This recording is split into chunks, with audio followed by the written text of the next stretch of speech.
And joining us right now is Canadian Prime Minister Justin Trudeau. Thank you so much for being here. Glad to be here, Jay. Really appreciate it. Before I get into the funeral and before I get into what's going on with you back in your home country, I do want to ask, our country and the world really is watching these horrible fires in Los Angeles. Canada has a lot of experience with similar conflagrations. I know that you have been offering resources to the people of California and Los Angeles. What advice could you offer them? Well, I think, unfortunately, over the past years, we've seen it get far worse, and we've seen wildfires increasingly encroaching on urban areas. And that's an interface fire where we're having to train up more local municipal firefighters to deal with wildfires in a way that we never had before. I've been back and forth texting with Governor Newsom. We've offered a tremendous amount of equipment that they're already accepting. There's expertise. There's things that we're having to do to deal with together as we, of course, respond to these fires, but also know that climate change means they're going to get steadily worse, and we have to keep stepping up on fighting climate change too. But a lot of people out there might say, what does climate change have to do with this? Explain. Well, when the summers get drier, when weather gets hotter, when weather patterns shift, communities that were built in a place that never saw fires are suddenly seeing fires much more frequently. There's a shift in everything that means even what we see now is going to just get worse and worse and worse over the coming decades if we're not serious about reducing our emissions and looking for ways to protect our future generations. So you are here in Washington, D.C., even though you just stepped down as your party's leader and you will soon leave as Prime Minister. But why was it important for you to come here to Washington today to go to President Jimmy Carter's funeral? Well, President Carter was a dear friend of my father's. They overlapped in their times of service.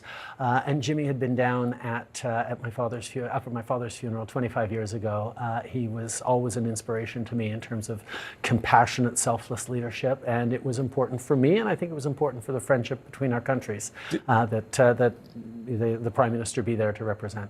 President-elect Trump has been needling you a bit, calling you Governor Trudeau, talking about making Canada the 51st state. Did you have any interaction with him today? No, not today. But that's not going to happen. Canadians are incredibly proud of being Canadian. One of the ways we define ourselves most easily is, well, we're not American. There is such a depth of pride that that's not actually an issue.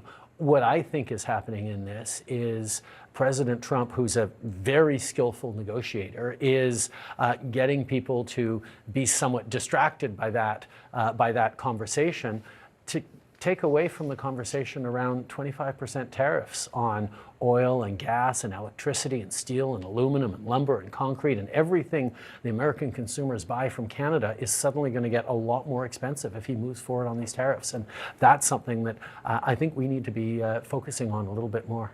Did the re-election of Donald Trump and this more direct confrontation with Canada over this issue play any role at all in your decision to resign as leader of your party and Prime Minister? No, on the contrary. What we were able to do during the first presidency of Mr. Trump's was work together in a very challenging situation to come out with a very strong win-win in Canada-U.S. relations with the renegotiation of the USMCA.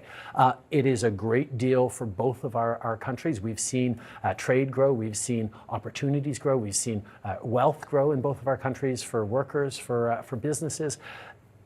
Working together concretely is something that we've been able to do in the past, and I'm looking forward to continuing to work with him for the next 2 months while I'm still in office. Let's talk about this potential 25% tariff from the United States on Canada.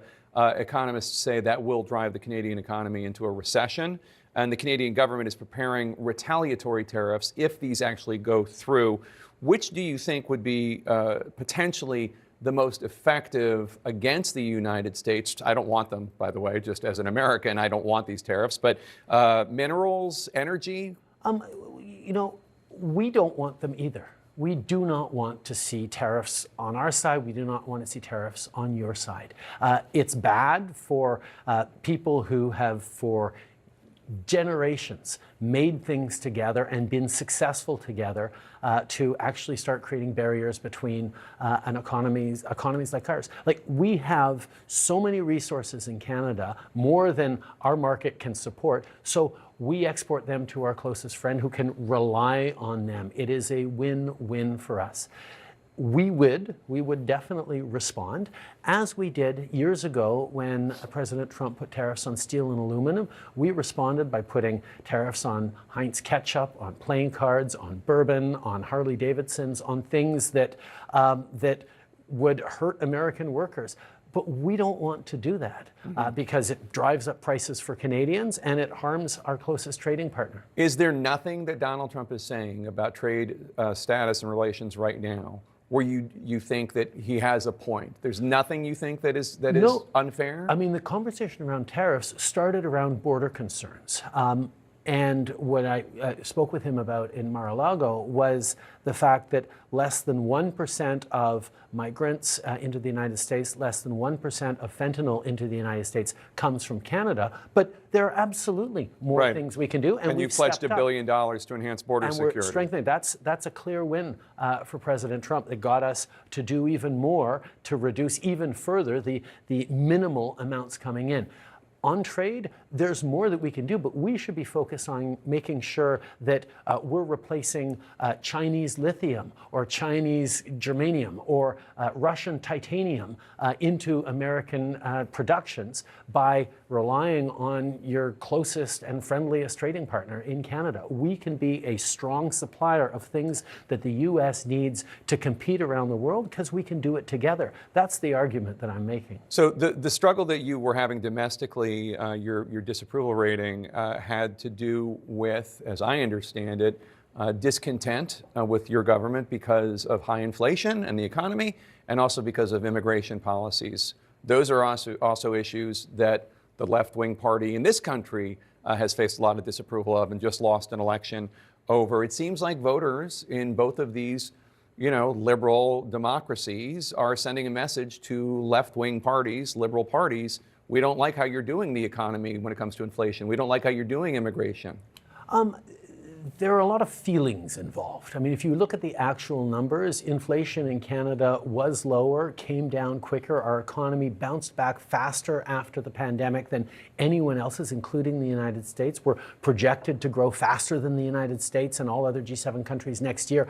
Our economy is doing very well. But when someone's paying $8 for a head of lettuce, it doesn't matter that you're doing better than they are in Spain or somewhere else. There's a sense that, okay, something's got to give. And that's where incumbents are in trouble everywhere everywhere around the world, not just in our two countries. The issue, though, is that in a time of crisis, responsible politics is around focusing on things that actually make a real difference in people's lives. We delivered $10 a day childcare. We're delivering a dental care program that provides free dental care to people who don't have coverage. We're moving forward on putting a price on pollution that puts more money in the pockets of 8 out of 10 Canadians, of middle-class Canadians.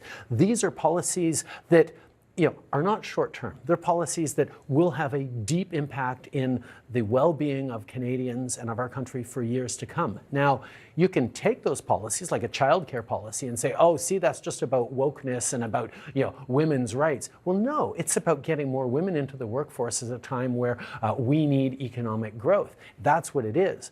But when you get I